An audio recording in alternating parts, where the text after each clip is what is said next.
When I moved into my new house, all I wanted was a peaceful life and a little space to grow vegetables. I wasn't trying to be a rebel. I just wanted tomatoes that didn't taste like wet cardboard. My backyard had the perfect sunlight, so I built some raised beds and planted tomatoes, zucchini, and herbs. It was my escape, but escape was never allowed in this HOA. 2 weeks after planting, I got my first friendly reminder, a printed letter folded into a plastic bag and zip-tied to my front door handle. It read, "Personal agricultural plots are discouraged as they may degrade the aesthetic integrity of the neighborhood. Please remove your garden beds within 10 business days." Degrade the aesthetic? My backyard wasn't visible from the street. The only person who could even see my tomatoes was my next-door neighbor, Edna, the HOA vice president, who hadn't smiled since the Reagan administration. So I checked the HOA bylaws. Nothing. Not a single clause banning gardens. I emailed the HOA, asking for clarification. Edna replied with a quote from the handbook. That didn't exist. Seriously. Page 14, Clause C. Totally fabricated. So I politely asked for documentation. She sent me a PDF with the corrected bylaws, updated last week. That's when I knew something fishy was going on. I went to the next HOA meeting.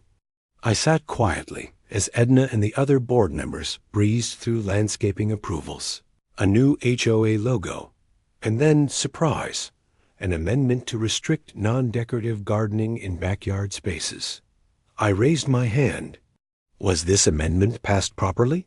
Because I never received notice of a vote. Edna blinked, smiled in that evil cat way, and said, "Oh, we conducted a closed vote with the board. Homeowner input wasn't required for this one. That's illegal. HOA rules are clear. Any bylaw amendment affecting homeowner property use must be voted on by the community." I stood up and calmly said, "I'm challenging that amendment. It wasn't legally approved, and unless you reverse it, I'll be escalating this to the County Housing Commission." The room went quiet. Edna smirked and said, "Do what you have to do." So I did. I filed a formal complaint with the county. I attached all documentation, timestamps of when the bylaw was changed, proof no vote was held, and screenshots of emails from Edna containing her fake clause. I also got signatures from 20 homeowners who loved my garden and had received similar harassment for minor infractions, like bird feeders or flower pots. The county took it seriously. Within 2 weeks, a rep showed up at the HOA office for a compliance audit. Turns out, Edna had been changing rules and fining people without any board consensus, including using HOA funds to redo her own patio. She was forced to resign immediately. The entire board was temporarily suspended. And my garden?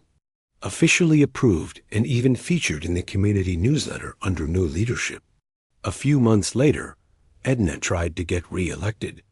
At the candidate forum, someone asked what she thought about private gardens now. She replied, "Gardens invite pests." I stood up and said, "You mean like accountability?" The whole room laughed. I now grow twice as much produce, and I leave baskets of fresh vegetables on my neighbors' porches. One of them even said, "This is the best thing that ever happened to our HOA." You're welcome, Edna.